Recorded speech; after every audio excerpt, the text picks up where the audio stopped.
kwentong ito ay hango sa totoong buhay. Mula ito sa isa nating kabayan na itago na lang natin sa pangalang Eloy.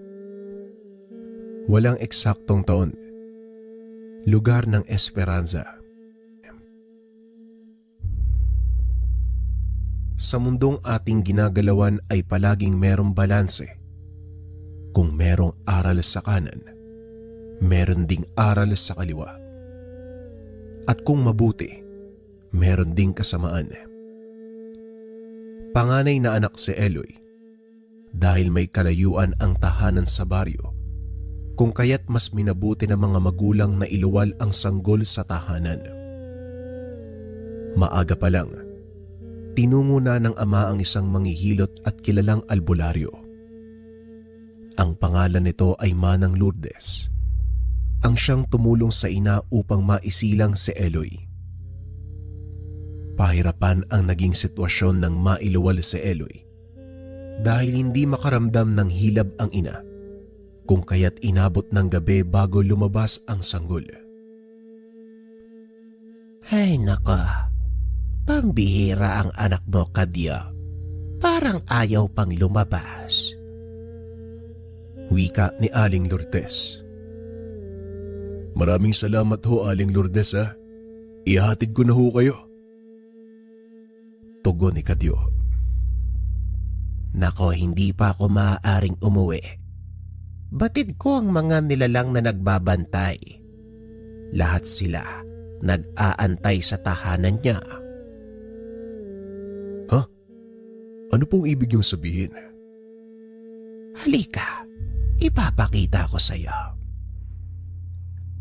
Matapos marinig ang sinabi ng matanda, kagad na lumapit si Kadyo upang makita ang tinuturo nito. Rinig ni Kadyo ang mga letrang pabulong na sinasambit sa kanya. Ngunit hindi niya maintindihan, gayong bago lang ito sa pandinig. Ilang sandali pa, matapos masambit ng matanda ang mga kataga, inihipan niya ng 3 beses sa ulo si Kadyo. Dahil dito, ramdam niya ang biglang pangingilabot ng buong katawan. Nakikita mo ba yan? Kagad namang tinignan ni Kadyo ang puno ng niyog kung saan nakaturo ang matanda. Biglang bumilis ang tibok ng puso at halos matumba dahil sa kilabot. Ano yan? Aswang ba yan, Manang Lourdes? Tanong ni Kadyo. Impakto ang tawag dyan. Isa lang yan sa mga nilalang na nakamasid dito sa tahanan. Kaya mas mainam kung hindi na muna ako uuwi. Batid kong may espesyal sa iyong anak. Kaya sila narito. Pagpapaliwanag ni Aling Lourdes. Dahil sa mga nasilayan kung kaya't pumayag si Kadyo sa nais nito. Hindi nagtagal ay muling bumalik sa loob ang dalawa upang tignan ang kalagayan ng mag-ina. Pagsapit ng hating gabi, normal naman ang lahat. Ngunit habang mahimbing na natutulog si Kadyo, bigla itong nagulat matapos marinig ang pagsigaw ng asawa. Manang Lourdes, ano pong nangyayari? Bakit pinipilit ng anak ko na iikot yung ulo niya patalikod? Manang, anong gagawin ko? Wika ni Maning. Dali-daling bumangon si Kadyo. Nakitang abala sa pagpapausok ng kamangyan ng matanda. Kadyo, maiwan ka muna dito sa mag-ina mo. Lalabas lang ako sandali. Ipapakita ko sa mga panghas kung sino ba si Lourdes. Matapos itong banggitin ng matanda, hawak ang garapon na puno ng asin. Nagmamadaling lumabas si Manang Lourdes habang patuloy na nag-uusal. At dahil sa gawa sa kawayan ang dingding ng tahanan, kung kaya't minabuting sumilip ni Kadyo kung ano man ang gagawin ng matanda sa labas. Nang mga panong ito, lampara o sulo ang pangunahing liwanag tuwing lumalabas ng tahanan kapag gabi. Nang makalagpas si Aling Lourdes sa liwanag ng lampara, labis ang pagkamangha ni Kadyo matapos makita na lumiliwanag ang bitbit ng matanda. Simpleng asin lamang, biglang nagliwanag ng matapat sa dilim. Naging kulay berde ang hawak ni Aling Lourdes at ang labis pa na nagpamangha kay Kadyo nang ihagis na ang asin. Kapag tumatama sa kung anong bagay ang asin ay bigla itong lumiliyab. Wala mang makitang kalaban si Kadyo. Kapansin-pansin sa kilos ng matanda ang pagmamadali sa tuwing dumadakot ng asin. Halos 1 oras ang tinagal ng kaganapan hanggang sa napatigil si Aling Lourdes. Kinuha nito ang isang patay na dahon ng nyug, sinigaan hanggang sa lumiyab. Sa pagtayo ni Aling Lourdes, mabilis itong tumakbo at winasiwas ang bitbit na sulo hanggang tumama ito sa kung anong bagay. Dahil sa ginawa ng matanda, kung kaya't biglang lumiyab ang isang wangis ng tao, mabilis itong tumakbo patungo sa kakawian. Nang masiguradong ligtas na ang paligid, muling bumalik sa tahanan si Aling Lourdes. Tiniyak na maayos ang lagay ng mag-ina at muling nagpausok ng kamangyan. Inikot ang buong kwarto, maging ang labas ng tahanan. Dahil sa mga nangyari, kung kaya't hindi na nakatulog si Kadyo hanggang sumikat ang araw. O Kadyo, mauna na ako ha. Ikaw nang bahala sa mag-ina mo. Hindi na rin magkakamaling bumalik pa ang mga nakita mo kagabi. Wika ni Aling Lourdes. Maraming salamat po sa tulong niyo, Manang ha. Mas maganda po siguro kung magkakape muna kayo. Tugon ni Kadyo. Ay nako, wag na. Doon na lang ako sa bahay. Kailangan ko ring makauwi ng maaga. Alam mo na, maraming nagpapagamot tuwing umaga. Matapos marinig ang sinabi nito, hindi na nagpumilit pa si Kadyo. Mas binigyan ng atensyon ang asawa at anak. Sa paglipas ng panahon, hanggang sa naging binata si Eloy, walang kakaibang naganap. Lumaki ng normal si Eloy, kasama ang ina at ang 3 kapatid. Nang mga panong ito ay nasa edad 20 na si Eloy. Namulat ito sa mundo ng hiwaga noong papalapit na ay ika-21 kaarawan. Dahil panganay at nag-iisang anak na lalaki, kaya pinaghandaan ng ama ang papalapit na kaarawan. Habang abala sa pagbibiyak ng kahoy, bigla itong tinawag ng ama upang kausapin. Bakit po tay? May uutos po kayo? Tanong ni Eloy. Wala naman anak. Nga pala bukas kaarawan mo na. Wala ka bang naisimbitan? Tanong ni Kadyo. Nako tay, saan naman tayo kukuha ng panghanda? At saka wag na kayo mag-alala. Sapat na sa akin yung magkasama tayo. Wika ni Eloy. Huwag mong alalahanin yun. Yung isang baboy natin pwede nating katayin yung bukas. Para mag-imbita ka ng mga kaibigan mo. Matapos marinig ang mga sinabi ng ama, halos hindi magmaliw sa tuwa si Eloy dahil sa sorpresang pahanda nito. Nung mga oras na yon ay umalis ng tahanan si Eloy upang imbitahan ang mga kaibigan. Hindi naman bababa sa 5 ang kaibigang inimbitahan, ngunit 4 lang ang sigurado na makakapunta sa kaarawan. Habang nasa daan pabalik ng bahay, napansin ni Eloy si Aling Lourdes, hirap sa pagbitbit ng kung anong halaman. Aling Lourdes, magandang hapon po. Tulungan ko na po kayo. Wika ni Eloy. Ay nako, maraming salamat iho. Hindi ba ikaw yung anak ni Kadyo at Maning? Tanong ni Aling Lourdes. Opo, Galing po ako sa bahay ng mga kaibigan ko nag-imbita. Nga po pala, Aling Lourdes, kung hindi po kayo abala bukas baka pwede kayong pumunta sa bahay. Konting salo-salo lang po. Wika ni Eloy. Ganun ba? Susubukan ko kung makakapunta ako, iho. Ilang taon ka na ba bukas? Tanong ng matanda. Anhoy, magbe-21 na po ako. Aba, tignan mo nga naman. Ang bilis ng panahon. Matapos ang maikling usapan, mas minabuting ihatid ang matanda hanggang sa tahanan nito. Maraming salamat, iho. Pagpalaing ka nawa ng may likha. Napangiti naman si Eloy. Kagad nagpaalam upang bumalik ng tahanan. Pagsapit ng gabi habang naghahapunan, masayang pinag-usapan ng pamilya ang gaganapin na kaarawan ni Eloy.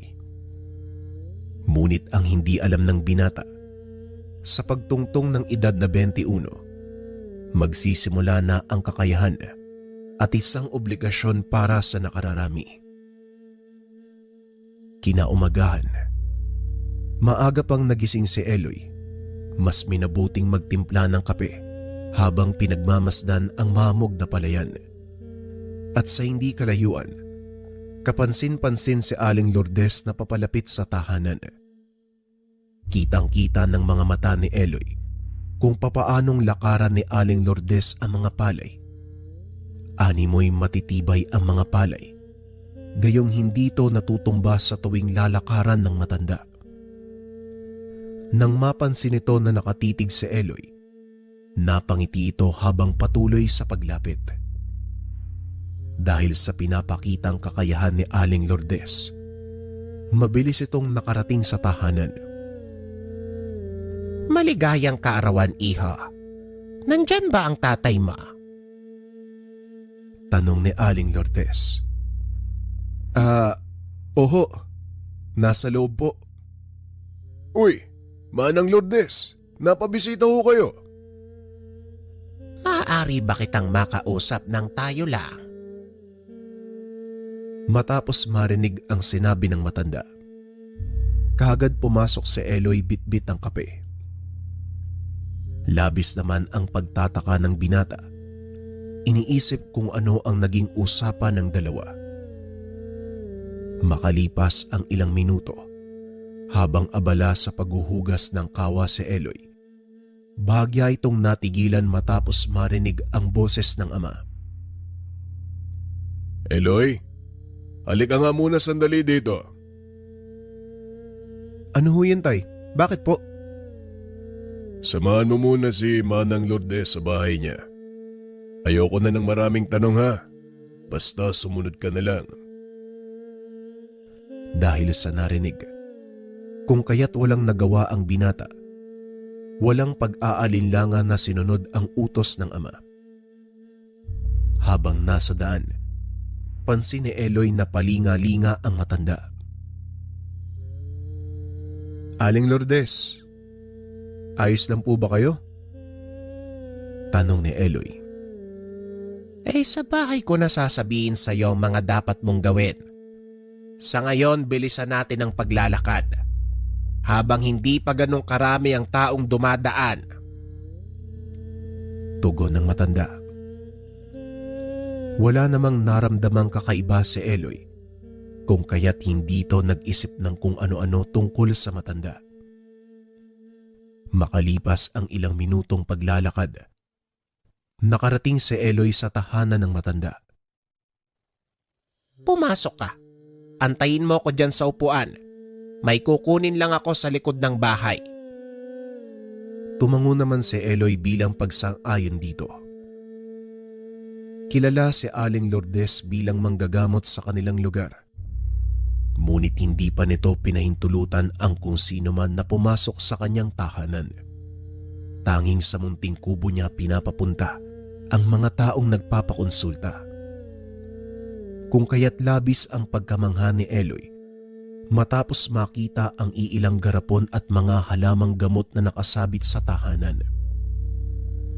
Ngunit ang labis na nagpamangha kay Eloy nang makita ang isang dahon na kasing laki ng malunggay.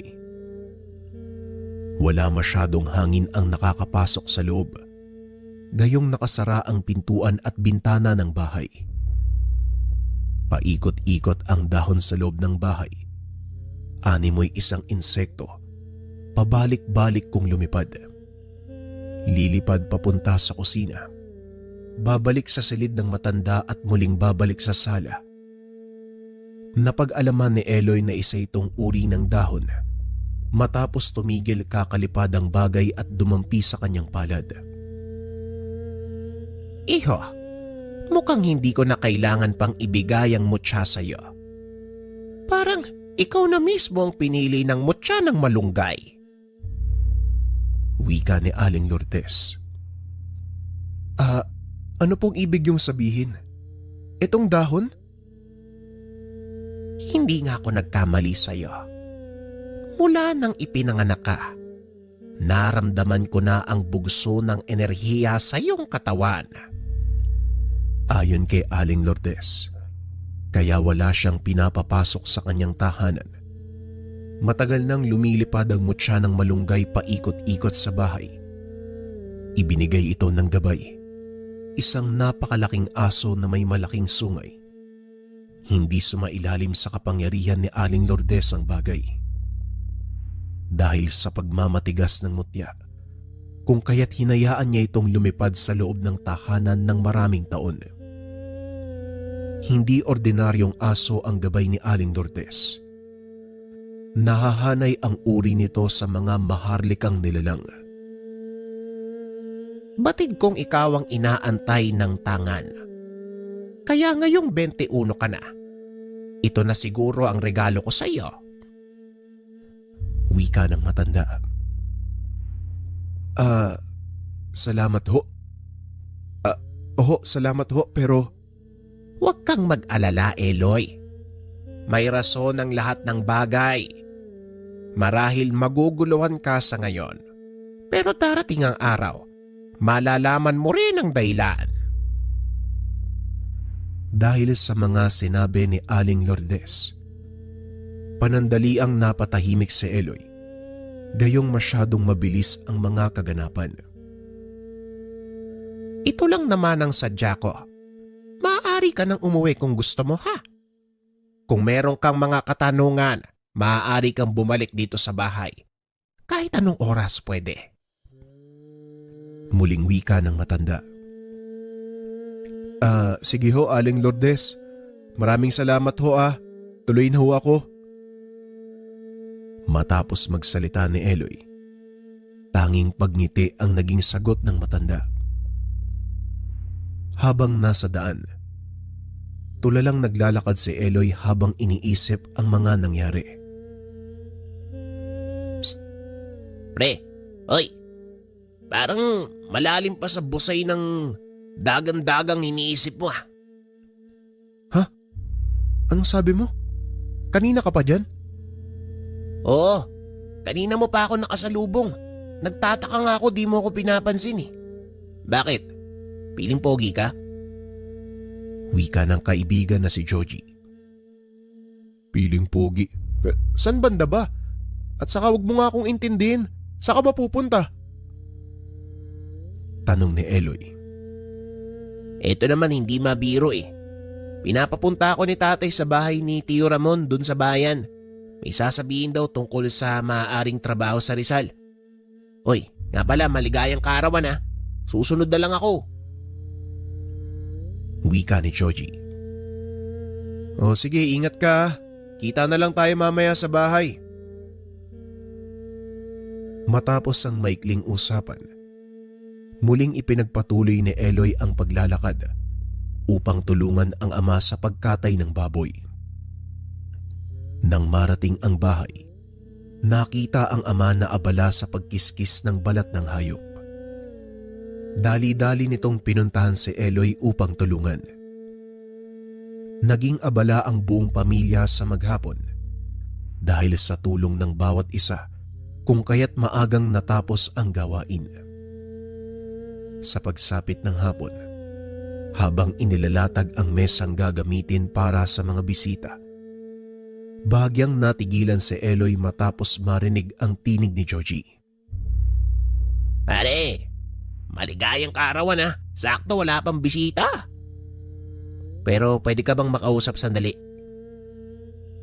Oh, ano yun? Bakit magdadala ka ng ulam pag uwi mo? Oo naman, basta ibalik mo lang yung pinggan namin. Nako, hindi yun. Pero sige, magdadala ako, matik na yun. Ano bang gusto mong sabihin sa akin? Gusto mo bang magtrabaho sa Rizal? Ang sabi kasi sa akin ni Tio Ramon, 2 tao daw yung kailangan nila eh. Anong klaseng trabaho ba yan? Magtitinda ng karne ng baboy sa palengke. Malaki din yung kita dun ha. Makakapagpadala ka pa dito kay Uncle Kadyo. Ganun ba? Pag-iisipan ko, magpapaalam muna ako kay nanay. Maupo ka muna dyan. Darating na rin yung iba nating kaibigan mamaya. Makalipas ang ilang sandali, isa-isang dumating ang ilan pang kaibigan ng dalawa. Naging masaya ang lahat sa pagdiriwang ng kaarawan ni Eloy. Kinagabihan, matapos makauwi ang mga bisita, mas minabuting kausapin ni Eloy ang magulang tungkol sa naging usapan nila ni Joji. Ganun ba? Sa akin walang problema kung yan ang nais mo, anak. Malaki ka na. Alam mo kung anong tama't mali. Wika ni Kadyo. Basta anak ha, mag-iingat ka. Wala pa naman tayong kamag-anak na pwede mong lapitan dun. Lalo na kapag kailangan mo ng tulong. Alagaan mo ang sarili mo. Wika ni Nanay Maning. Maraming salamat po nanay at tatay ha. Huwag kayong mag-alala, mag-iingat ako dun. 2 araw ang lumipas matapos mapapayag ang mga magulang. Kasama si Joji, bumiyahe ang 2 patungong Rizal, kung saan nag-aantay ang kamag-anak ni Joji na ang pangalan ay Chris. Hindi naman naging mahirap kay Eloy na pakisamahan ang tsuwi ni Joji. Binata ka na, Loya. Kumusta naman si Paring Kadyo sa probinsya? Tanong ni Chris. Ayos lang naman ho, malakas pa ho sa kalabaw. Tugon ni Eloy. Mabuti naman kung ganon. O sige na, alam kong pagod kayo eh. Pumasok kayo dyan sa pangalawang kwarto. Yan ang magiging silid nyo. Sa susunod na tayo mag-usap pagkatapos yung magpahinga. Matapos marinig ang sinabi ni Chris, kagad tumuloy ang 2 sa kwarto upang matulog. Kinabukasan maagang nagising ang magkaibigan. Gayong maghakot pa ito ng ilang karne patungo sa palengke. Joji, akala ko ba magtitinda tayo ng karne? Bakit parang kargador ang bagsak natin? Tanong ni Eloy. Ang sabi kasi ni Tio Chris, ito daw yung ibebenta natin. Wala pa kasi yung mga kargador eh. Mamayang 7:00 pa daw maghahatid ng stock. Wika ni Joji. Matapos maintindihan ng sistema, hindi na nagtanong pa si Eloy at nagpatuloy na sa paglalakad. Bitbit nila ang ilang kilo ng baboy. Nang makarating sa palengke, bumungad naman si Chris na abala sa paglilinis ng pwesto. O, nandyan na pala kayo. Dito nyo ilapag. Joji, di ba alam mo na ako nung sistema dito? Ikaw nang bahala kay Eloy ah. May pupuntahan pa ako sa kabilang barangay eh. Kukuha lang kami ng mga baboy na gagamitin sa susunod na araw. Andyan din yung termos sa baba.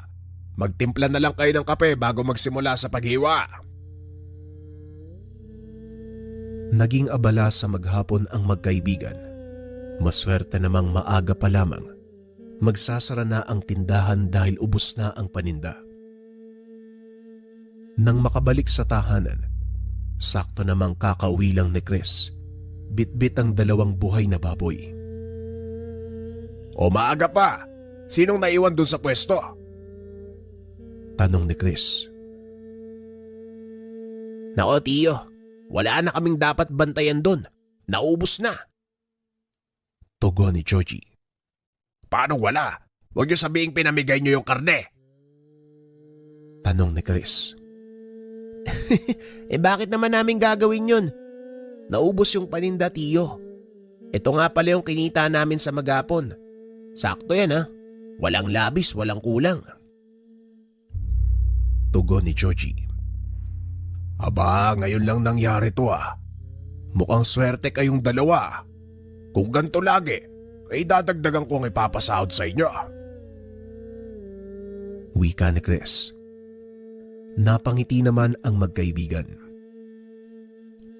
Pagsapit ng dilim, pagkatapos magapunan, mas minabuting tumambay ni Eloy sa labas ng tahanan upang magpahangin. Hoy Loy, diyan ka lang ba? Hindi ka ba nilalamok dyan? Tanong ni Georgie. Hindi naman. Bakit ba? Tugon ni Eloy. Lumalapit sa kanya ang kaibigan. Masaya ang pagbumuka nito. Hoy, nakita mo ba yung anak ng kapitbahay natin? Tanong ng kaibigan. Alin dun? Yung lalaking may malaking katawan tapos maraming tato? Barakong barako pero tagilid pala. Nako Georgie, ikaw huwag mo sabihing. Hindi yon. Yung kapatid na babae ang tinutukoy ko. Pre, ang puti panalo. Ano pang inaantay mo? Haranahin natin. Uso kaya yun dito sa Rizal? Parang luma na yun eh. At saka nahihiya ako. Sa susunod na lang, bebuelo lang ako. Wika ni Georgie. Ikaw ang bahala, basta huwag mo akong sisisihin kapag naunahan ka ng iba. Wika ni Eloy at dahil sa sinabi nito, sandaling napatulala si Georgie. Inisip ang maaaring gawin kung paanong makakaporma sa natitipuhang dalaga. Sa paglalim ng gabi, habang nagpapahinga si Eloy, nakita nito ang sarili na natutulog. Teka, patay na ba ako? Ba't nakikita ko yung katawan ko? Wika ni Eloy. Huwag kang mag-alala. Hindi ka papatay. Sinundan ni Eloy kung saan nanggagaling ang boses. Nakaramdam siya ng kapayapaan at kaligtasan matapos makita ang isang nakabaluti at makisig na lalaki. Ako ang gabay ng mutsyang hawak mo. Kakaiba ang itsura ng nilalang na nakikita. Pormang tao man ang katawan. Ngunit ang mukha nito ay katulad sa aso na merong napakalaking sungay. Nasabi ko na sa iyo ang totoo kong ngalan. Huwag na huwag mong tatawagin kung hindi kailangan dahil malaking kaguluhan ang magaganap. Sa paglaho nito sa paningin, ang pagbalikwas ng katawang lupa ni Eloy. Oh, anyari sa'yo? Parang gulat na gulat ka dyan ah. Bigla mo kong iniwanan kagabi. Salita ko ng salita, wala ka na pala sa likod ko. Wika ni Georgie. Pasensya ka na pare ah. Nakatulala kasi ako tsaka inaantok na ako. Tugon ni Eloy. Hoy kayong dalawa, gumalaw-galaw na kayo dyan, anong oras na? Wika ni Chris. Sige tiyo, maliligo lang muna kami. Tutuloy na rin kami sa palengke. Mabilis na kumilos ang dalawa upang pumasok sa trabaho. Pagsapit ng tanghali, habang abala sa paghihiwa ng karne ang dalawa, hindi nito inaasahan ang pagdating ng isang dalaga. Magkano dito sa liempo? Pre, bigyan mo na yan ha. Tatapusin ko lang to. Wika ni Eloy habang nakayuko, abala sa paghihiwa ng buto-buto. Manong, kuya, nagsasalita ba tong kasama mo? Muling wika ng babae. Ha? Huy! Pre, Joji, anong ginagawa mo? Pasensya ka na binibini ha. Baka nagandaan to sa'yo eh. Huy! Joji, ano na? Muling wika ni Eloy. Nasaan ba si Manong Chris? Wala ba siya dito? Tanong ng dalaga. Wala ho eh. Mula ngayon kami na ng kasama ko'y magtitinda dito. Mukhang suki kayo ah. Tanong ni Eloy. Oo, sa totoo niyan kapitbahay lang namin siya eh. Mag-iiyaw sana kami ng nanay ko. Pwede ba 2 kilo ng yempo? Sige ho. Sandali lang ha. Matapos maibigay ni Eloy ang karne, saka pa lamang nahimasmasan si Joji. Pre, grabe no? Ang ganda! Wika nito. Pambihira kang tao ka. Mapapagalitan tayo niyan sa ginagawa mo eh. Tugon ni Eloy. Pre, siya yun eh. Yung kapitbahay natin.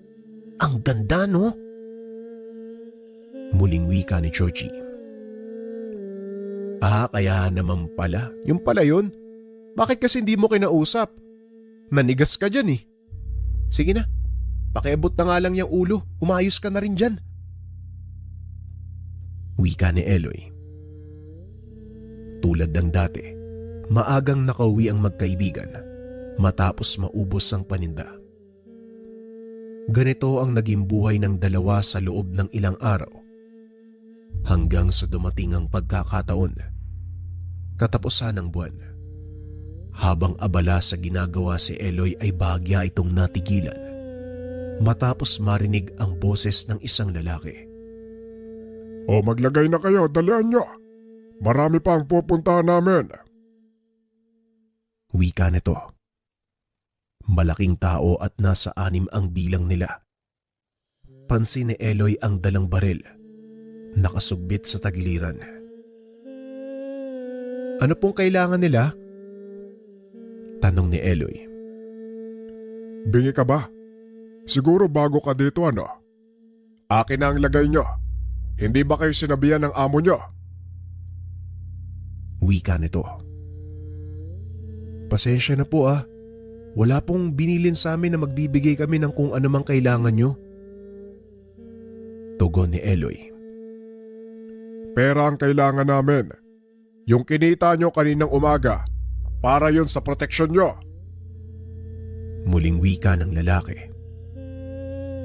Teka, ano pong proteksyon?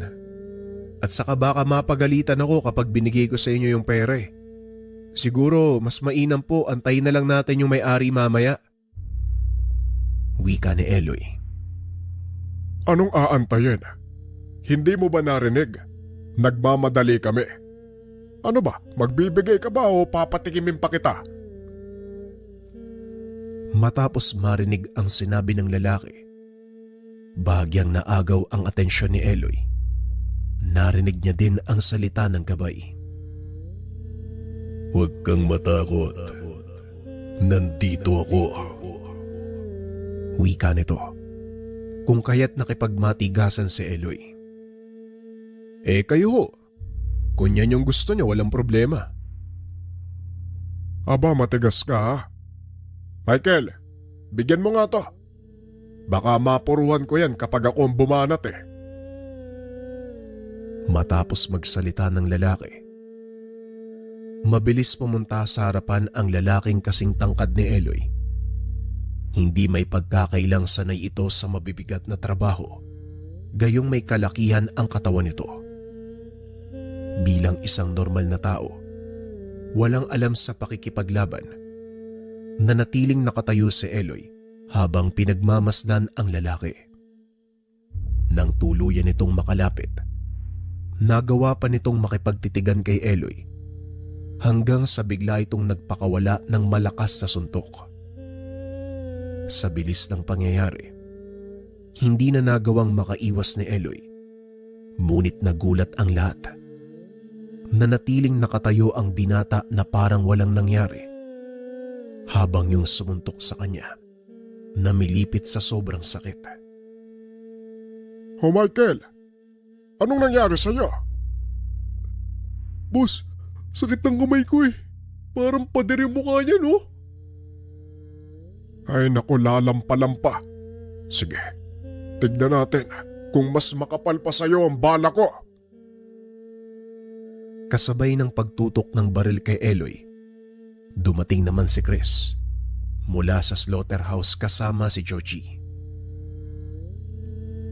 Sir Fernando, tama na yan. Pasensya na po kayo. Hindi ko po napagsabihan ng mga bata tungkol sa bigayan natin tuwing katapusan ng buwan. Wika ni Chris. Pagsabihan mo tong bata mo ha. Baka sa susunod, hahalo yung dugo niya sa tinitinda niyong baboy. Muling wika ni Fernando. Ay sige ho, ito po yung bigay ko. Huwag kayong mag-alala, hindi na ho mauulit. Matapos maibigay ni Chris ang pera, kagad ding umalis ang mga armadong kalalakian. Ayon kay Chris, hawak ng malaking sindikato ang grupo ni Fernando. Ayaw mang magbigay. Wala rin silang magagawa dahil kung hindi, sila ang gugulpihin o papatayin. Tanging kinita lang sa umaga ang kinukuha nito, kung saan araw ng Sabado tuwing huling linggo ng buwan. Pasensya na ho kayo ha. Mukhang malalagay pa tayo sa alanganin dahil sa ginawa ko.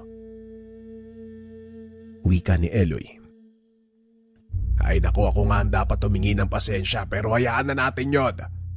O ito, dahil palagi tayong nauubusan ng paninda, magdadagdag na lang tayo ng paninda pa dito. Matapos ang naging mainit na kaganapan, muling bumalik sa pagtitinda ang dalawa na parang walang nangyari. Ngunit labis ang swerteng dala ni Eloy, gayong muling naubos ang tinitindang karne. Bago pa lumubog ang araw, nagsimula ng magligpit ng gamit ang magkaibigan. Pare, samahan mo ako dun sa kabilang eskinita. May bibiliin lang ako. Wika ni Georgie. Saan? Dun pa sa looban? Huy, delikado dun kapag madilim na. Tugon ni Eloy. Sandali lang naman tayo eh. Bibili lang ako ng bulaklak tapos mamayang gabi, diretso na tayo sa kapitbahay. Muling wika ni Eloy. Alam ko na. O sige, walang problema. Bitbit ang kinita ng buong araw at ang iilang gamit sa panghiwa ng karne. Dumaan ang magkaibigan sa looban upang bumili ng bulaklak. Nung una ay wala namang kakaibang naramdaman si Eloy. Ngunit pagkatapos bumili ng bulaklak, nakaramdam siya ng panganib. Uy, pre, pwede bang bumalik na lang tayo sa dinaanan natin kanina? Wika ni Eloy. Ha? Bakit? Mas malapit dito oh. Wala namang nagawa si Eloy, kundi sundin ng kaibigan. Mas minabuting maging alisto ni Eloy, gayong hindi nila kabisado ang ugali ng mga tao sa paligid. Sa patuloy na paglalakad ng dalawa, narating nito ang maliit na tindahan kung saan may 3 lalaki ang umiinom sa harapan. Hindi ito pinansin ng dalawa, ngunit naagaw ang kanilang atensyon. Bigla nilang tinawag si Georgie na nauunang maglakad. Utoy, parang bago kayo dito ah. Saan ang punta nyo? Wika ng lalaking lasing. Nakikiraan lang po. Diyan lang kami sa labasan. Alatang galing probinsya. Halika, inom ka muna. Pasensya na po pero hindi po ako nainom eh. Ano, hindi kayo inom? Aba, bigwasan kaya kita. Je, pagbigyan mo na para makadaan na tayo. Wika ni Eloy. Yan, makinig ka sa kasama mo. Teka, anong laman ng bag mo? Magnanakaw kayo no? Muling wika ng lalaki. Naku po, hindi po. Ito po yung benta namin sa palengke. Pagpapaliwanag ni Georgie. Benta pala. Tol, kunin mo nga yung bag niyan. Muling wika ng lalaki. Kuya, wala namang ganyanan. Nagtatrabaho kami ng patas eh. Ibigay mo na lang kung ayaw mong masaktan. Dahil sa pagbabanta ng lalaki, kung kaya't uminit ang ulo ni Eloy. Je, halika nga dito sa tabi ko. Mukhang sa ulo nila nilalagay yung alak imbis na sa tiyan eh. Matapos marinig ang sinabi ni Eloy, dahan-dahang tumayo ang mga lalaki kasabay ng pagbunot ng balisong. Dito ka lang sa likod ko pare ah. Akin na yung kutsilyo na nasa bag. Wika ni Eloy. Pare, tumakbo na lang tayo. Ang dami niya no, hindi natin kaya yan. Wika ng kaibigan. Hindi pare. Halangang mga bituka niyan, dapat dyan pinapalagan eh. Diyan ka lang, kung bahala. Ilang sandali pa, hinampas ni Eloy ng bote ang isa sa mga lalaki. Napasubsob ito ng matamaan sa ulo. Nang makita ang nangyari, mabilis na sumunod ang dalawang kasama upang saksakin si Eloy. Ngunit bago pa man makalapit ang lasenggo, nasipa niya ang isa sa sikmura. Namilipit ito sa sakit. Samantalang ang kasama nito nagpatuloy sa pag-atake kay Eloy. Dahil sabay ang pagsugod ng mga kalalakian, kung kaya't pagharang na lang sa patalim ang nagawa ni Eloy upang hindi ito tumama sa katawan. Laking pagtataka ng mga kalalakian. Pagtama ng balisong sa kanya, parang tumalbog lang ito sa katawan ni Eloy. Ilang sandali pa, biglang dumating si Fernando at Michael. Hindi na tayo mahihirapan. Sige na, tapusin mo na yan, Michael.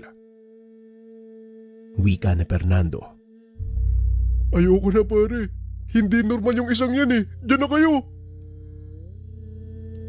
Sa pagtakbo ng mga lalaki, wala nang pagpipilian pa si Fernando. Muli niyang kinuha ang balisong at sumugod. Dahil sa liksi ni Eloy, hindi na nakabawi si Fernando. Isang malakas sa sapak ang pinakawalan ni Eloy na siyang dahilan upang masubsob ang mukha ni Fernando sa kanal.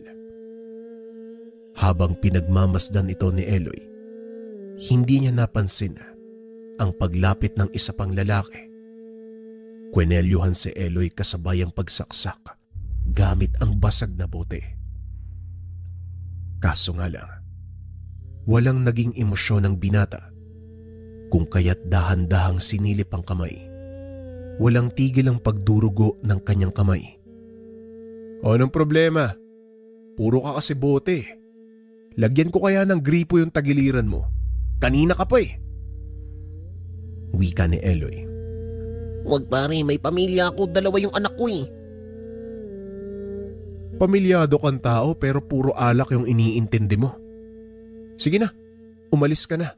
Isama mo yung mga kapwa mo batugan. Matapos marinig ang sinabi ni Eloy, mabilis na binuhat ng lalaki ang kaibigan upang lisanin ang lugar. Pare, maraming dugo yung damit mo ah. Ayos ka lang ba? Tanong ni Georgie. Oo, ayos lang ako. Saka hindi naman sa akin yung dugo na to eh. Nang makauwi na ang dalawa, sumalubong si Chris sa harapan ng tahanan. Kanina ko pa kayo inaantay eh. Saan ba kayo galing? Anong oras na oh? Teka, bakit puro dugo yung damit mo, Eloy? Yun nga po eh. May dinaanan kami dyan sa looban. Nakursunadahan pa kami ng mga lasing eh. Wika ni Eloy. Ay Diyos ko naman oh, hindi ba kayo nasaktan? Sino yung humarang sa inyo? Namukaan nyo ba? Wag nyo na po masyadong intindihin. Nabigyan naman po ng leksyon eh. Ha? Sigurado ka ba? O sige, pumasok na kayo sa loob at kumain. Maligo din kayo. May nilagang baboy dyan sa kusina. Nilagang baboy? Nilagang baboy na naman? Tigil-tigilan mo ako sa kartehan mo, Joji ha. At saka bakit may bulaklak ang dala? Matagal pa ang piyesta ng patay. Wala naman tayong kamag-anak na nakalibing dito sa Rizal. Wika ni Chris. Nakukursunadahan daw po yung anak ng kapitbahay natin nung. Pupunta rin kami mamaya dun pagkatapos kumain. Wika ni Eloy. Sino, si Olga? Hoy kayong dalawa, mag-ingat kayo dito sa Rizal. At saka, wag na nga kayong dumaan sa looban. Di baling malayo basta ligtas kayo makakauwi. Wika ni Chris. Tumango naman ang dalawa bilang pagsang-ayon. Habang kumakain, napag-usapan ng magkaibigan kung ano ang magiging hakbang bago pumunta sa kapitbahay. Di ano pa bang dapat gawin? Kumatok muna sa pintuan. Tapos hanapin natin yung sino nga ba yun? Wika ni Eloy. Si Olga, pare. Halika na kasi ang bagal mong kumain eh. Tugon ni Chochi. Ayos ah. Kailan ka pa nagkaroon ng lakas ng loob? Nung nagkita kayo sa palengke, hindi ka nga nakagalaw eh. Matapos marinig ang sinabi ng kaibigan, tanging pagtawa lang ang naging sagot ni Chochi. Kaunting deskripsyon sa tahanan ni Olga. Gawa ito sa kahoy at 2 palapagang tahanan. Ilang minutong nakalipas, pumunta na ang dalawa sa kapitbahay. Pare, huwag na lang kaya natin ituloy. Wika ni Chochi. Nako, umandar na naman yung katorpian mo. Tugon ni Eloy. Tingnan mo yung bahay, pare oh. Mukhang mayaman. May kotse pa sa harapan eh. Ngayon ko lang nakita yan eh. Baka may bisita lang. O yun nga. Bukas na lang tayo. Sa susunod na lang. Sa pagtalikod ng dalawa upang umuwi, bahagya itong natigilan matapos marinig ang tinig ng babae. Hoy kayong dalawa! Saan ang punta nyo? Ayos ah. Nakaporma? Matapos marinig ang boses ni Olga, napalingon naman sa ikalawang palapag ng bahay ang dalawa. Etong kaibigan ko manliligaw daw sa'yo eh. Pwede ba daw? At saka... Napatahimik si Eloy nang sikuhin ng kaibigan. Oh, bakit parang uuwi na kayo? Tara, pasok kayo sa bahay. Wala namang aso dyan eh. Dahil sa sinabi ng dalaga, kaagad bumalik ang magkaibigan. Pagbukas ng pintuan, hindi na nagdalawang isip na pumasok ang dalawa. Oh, sino yung mga yan? Wika ng lalaki. Manliligaw ko. Bakit pa? Tugon ni Olga. Ano to, koleksyon? Pasalamat ka nga, Olga, nililigawan kita eh. Sino ba kayong mga kutong lupa? Wika ng lalaki. Boss, magdahan-dahan ka naman sa pananalita mo. Hindi porket maayos yung damit nyo, may karapatan na kayo na manlait ng kapwa nyo. Tugon ni Eloy. Oo nga Patrick, pwede ba umuwi ka na? Kanina ka pa nandito eh. Dahil sa sinabi ng dalaga, padabog na umalis ang lalaki. Olga, sino yun? Tanong ni Chochi. Wala yun, manliligaw ko. Nakakairita nga eh, kanina pa yun dito sa bahay. Kung hindi kayo dumating, baka hindi pa umuwi yun eh. Kayo ba, manliligaw din kayong dalawa? Tanong ni Olga. Ako wala akong plano, sumama lang ako eh. Eto lang oh, si Joji. Oy, pre, dun muna ako sa labas ah. Antayin kita doon para makapag-usap kayo ng maayos. Wika ni Eloy. Tumangulang naman ang kaibigan. Makalipas ang ilang sandali, nakayukong lumabas ng bahay si Joji. Oh, pre, ba't ganyan yung mukha mo? Pinalayas ka rin, no? Wika ni Eloy. Hindi pre, tinapat niya ako eh. Hindi daw ako tipo. Tugon ng kaibigan. Kaya pala. Baka may natitipuan ng iba. Ba't pa tayo pinapasok? Tanong ni Eloy. Akala niya daw kasi ikaw yung manliligaw. Pero ayos lang naman sa akin. Nakita mo yung babaeng suki natin tuwing Biyernes? Parang yun na lang yung gusto ko. Yun yung liligawan ko. Wika ng kaibigan. Ay nako, pambihira. Hindi ko naman tipo yung Olga na yan eh. Halatang mataray. Tara, uwi na tayo, magpahinga na lang tayo. Pagsapit ng umaga, pagbangon pa lamang, ramdam na ni Eloy ang kakaibang init na nararamdaman. Tulad ng nakagawian, maaga pang tumungo sa palengke at binaliwala ang naramdaman. Madilim pa, nasa pwesto na ang dalawa. Habang abala sa ginagawa, napatigil si Joji matapos makita ang paglapit ng isang matandang babae. Kung susuriin, animoy nasa edad 90, may gitna ang matanda. Kulubot ang balat, uugod-ugod sa paglalakad. Magandang umaga po, Nay. Masyado pong maaga yung pagpunta nyo dito sa palengke ah. Wika ni Joji.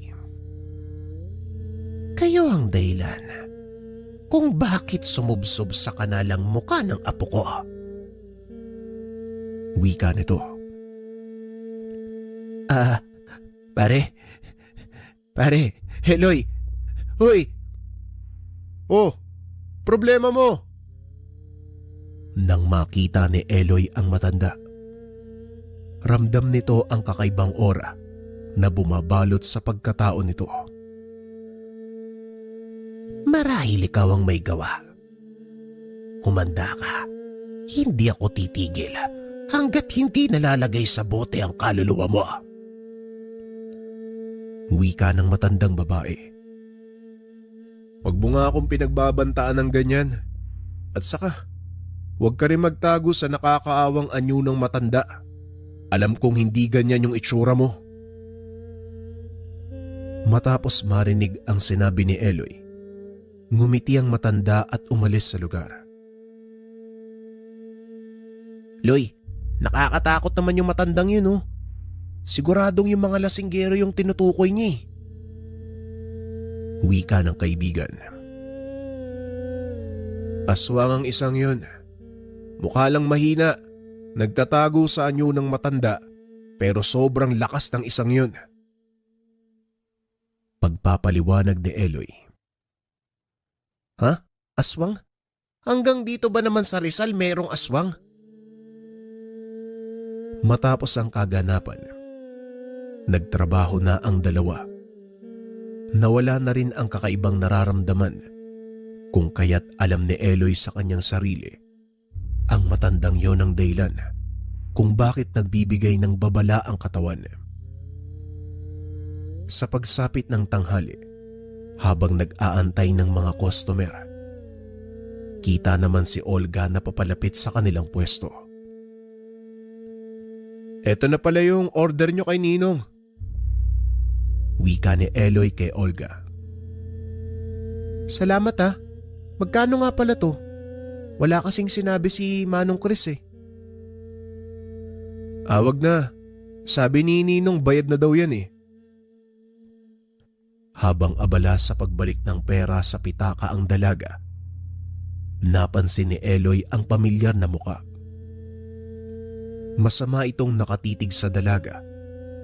Ilang sandali pa naglabas ito ng baril, kung kaya't mabilis na kumilos si Eloy upang iharang ang katawan sa dalaga. Umalingaw-ngaw ang putok ng baril sa buong lugar dahil sa ginawa ng manliligaw ni Olga. Wala mang maramdamang kirot. Mas minabuting magpatumba ni Eloy upang hindi maginala ang lahat ng makakakita. Matapos maubos ang bala ng baril, kaagad na tumakbo si Patrick upang takasan ang ginawang kasalanan. Ngunit sa tulong ng taong bayan at iilang pulis na nagroronda sa lugar, kaagad siyang nahuli. "Hoy, Olga, ayos ka lang ba?" "Ayos lang ako, dapat nga ako yung nagtatanong yan eh. Ikaw yung iniisip ko, baka may tama ka. Gusto mong daling kita sa ospital?" "Hindi na, huwag mo na akong intindihin. Hindi tumama yung bala, ayos lang ako." Tugon ni Eloy. Dahil sa mga nangyari, inanyayaan ng dalawa upang pumunta sa presinto. Ngunit bago pa tumungo sa lugar, mas minabuting magpalit ng damit ni Eloy. Gayong puro butas ito dahil sa tumamang bala. Halos magdidilim na rin bago pinalabas ng presinto ang dalawa. Sabay silang naglakad pa uwi. Nakilala ni Eloy ang totoong ugali ni Olga. Matapos ang mahabang paglalakad, masaya itong pumasok ng tahanan. Ngunit amoy ni Eloy ang isang pamilyar na usok. "Oh, ayos ka na ba, Noy?" Tanong ni Chris. "Opo, Ninong. Teka, sino yung matandang yan? Bakit siya nagpapausok? Nagpapalayas ba kayo ng masamang elemento sa bahay?" Wika ni Eloy. Parang gano'n na nga. Hindi ko alam kung anong nangyayari pero matapos kong mabalitaan, kaagad akong pumunta ng palengke. Wika ni Chris. Dagdag pa nito nang marating ang pwesto. Nakita niyang wala sa sarili si Georgie. Gumagalaw ito kapag may bumibili. Walang kibo at tila hindi kontrolado ang bawat kilos. Pagdating nito sa tahanan, bigla itong nangisay matapos makita ang imahe sa altar. Dahil sa mga nasaksiyan, kung kaya't mas minabuting magpatawag ng manggagamot kaysa sa doktor. Chris, ginawa ko ng aking makakaya. Malakas namang kukulam ang pumeperwisyo sa pamangkin mo. Wika ng albularyo. Tang, baka maaari niyong subukan uli. Hindi maaaring mapahamak si Georgie. Baka hindi ko mapatawad ang sarili ko. Pinilit pa ni Chris ang manggagamot. Ngunit aminado ito na hindi niya kaya ang kalaban. Siguro maghanap na lang kayo ng iba. Talagang hindi ko kaya. Matapos magsalita ng manggagamot ay kagad na siyang umalis sa lugar. Bagyang natigilan si Eloy nang marinig ang tinig ng gabay. Pumunta ka sa kabilang barangay. May malawak na lawa sa lugar. Kunin mo yung pinaiikutan ng mga litap-tap. Matapos marinig ang sinabi ng gabay ay mabilis na kumilos si Eloy upang mailigtas ang kaibigan. Manong, may kukunin lang ako ha. Makakatulong yung kay Georgie. Wika ni Eloy. Oo, sige, ikaw nang bahala. Kahit anong paraan gawin natin, mailigtas lang yung kaibigan mo. Hindi na nagsayang ng oras si Eloy. Kaagad na sinunod ang sinabi ng gabay. Mataas sa bundok ang tinahak. Marating lang ang nasabing lawa. Ang lawak pala nito. Saan ko naman makikita yung sinasabi mo? Bahala na nga. Sa patuloy na paglalakad ni Eloy, napansin niya ang isang tangkay. Pinaiikutan ng mga alitap-tap. Masyado nang malayo at malalim ang pwesto nito. Walang pag-aalinlangan na lumangoy ang binata upang makuha ito. Eto na kaya yun? Teka, parang normal na tangkay lang to ah. Yan ang pinapakuha ko. Ilaga mo, ipainom sa iyong kaibigan. Bilisan mo, bago pa mahuli ang lahat. Kagad tumakbo pauwi ng tahanan si Eloy. May kalayuan man, ngunit hindi siya nakakaramdam ng pagod. Ilang minutong nakalipas, nang marating ang bahay, napatigil sa pagtakbo si Eloy matapos makita ang isang nilalang na nasa bubong na tila naghahanap ng butas. Ilang sandali pa umalingasaw ang napakabahong aroma na parabang nanggagaling sa nilalang. Hoy ikaw, anong ginagawa mo dyan? Wika ni Eloy. Dahil sa ginawang pagsigaw, napatigil sa ginagawa ang nilalang at humarap sa kanya. Kitang-kita ang pulang mga mata, mahaba ang pangil, patuloy lang sa pagtulo ang laway ng nilalang. Eloy, ano ba yan? Bakit ka sumisigaw dyan? Bumukas ang pintuan. Mabilis na tumakbo si Eloy papunta kay Chris upang magtago. Ano bang nangyayari sa'yo? Hinahabol ka ba ng multo? Hindi lang basta multo. May aswang sa taas ng bubong natin. Kagad niyang ipinakita ang bitbit na tangkay. Binigyan ng direksyon si Chris kung paano ito gagamitin. Ako nang bahala sa labas. Kailangan ko lang ng itak. Kagad lumabas ng bahay si Eloy upang harapin ang nilalang. Kitang-kita ni Eloy na nakatitig pa rin ito sa kanya.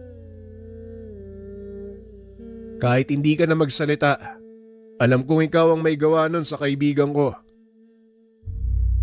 Malas ng kaibigan mo. Hindi ka tinatabla ng kulam. Kaya't siya ang pinunterya ko. Pero wag kang mag-alala. Mauuna kang mamatay kaysa sa kanya. Habang nagsasalita, narinig ni Eloy ang salita ng gabay. May mga sinabing kataga. Binanggit naman ni Eloy ang mga binitawang salita nito. Napatigil sa pagsasalita ang aswang matapos makita ang ginawa ni Eloy. Walang pagdadalawang isip na sumugod ang aswang para pigilan si Eloy. Ngunit bago pa man ito nakalapit ay nakaiwas na ang binata. Hindi nagpatinag ang nilalang at muling sumugod. Nagbuno ang dalawa hanggang sa makarating sa sapa. Ilang beses mang kalmutin at kagatin ng nilalang si Eloy. Nagtataka ito. Hindi nagkakaroon ng pinsala ang binata. Hanggang sa bumitaw ng isang malakas sa sapak si Eloy. Nakaiwas ang aswang at nakagat siya sa braso. Labis itong nanggigil, pero hindi tinatabla ng binata. Sinubukan nitong lumayo sa lugar, pero hindi na siya pinakawalan ni Eloy. Hinawakan niya sa leeg ang nilalang. Nagpupumiglas man, hindi na siya nakatakas kay Eloy. Bumuelo ng buong puwersa ang binata. Ibinaon ng itak sa sentido ng aswang. Nang mamatayang nilalang, sinunog niya ang katawan nito upang walang maiwang ebidensya. Matapos ang kaganapan, hindi na muna nagtinda si Eloy. Mas dinais din ni Chris. Pagpahingahin muna sila dahil sa mga nangyari. Dahil sa gamot na binigay ni Eloy, gumaling naman ang kaibigan. Hindi na rin tinangkapang kalabanin ang mga armadong lalaki na siyang nangungolekta ng pera sa palengke sa kadahilanang ayaw na ni Ninong Chris ang masangkot sa gulo. Bumalik na lamang sa normal na buhay ang magkaibigan. Umuwi na ng tahanan si Chris, kasama ang kanyang kasintahan na si Olga. Samantalang si Georgie naman, patuloy pa rin naghahanap ng kanyang kasintahan. Iba't ibang babae ang natitipuhan, ngunit walang nagkakagusto sa kanya. Patuloy na lamang na nagdarasal na darating ang panahon, makakakita rin ng kasintahan. Maraming salamat sa pakikinig ng ating kwento. Abangan pa ang mga susunod na kwento dito sa ating channel. Paalam.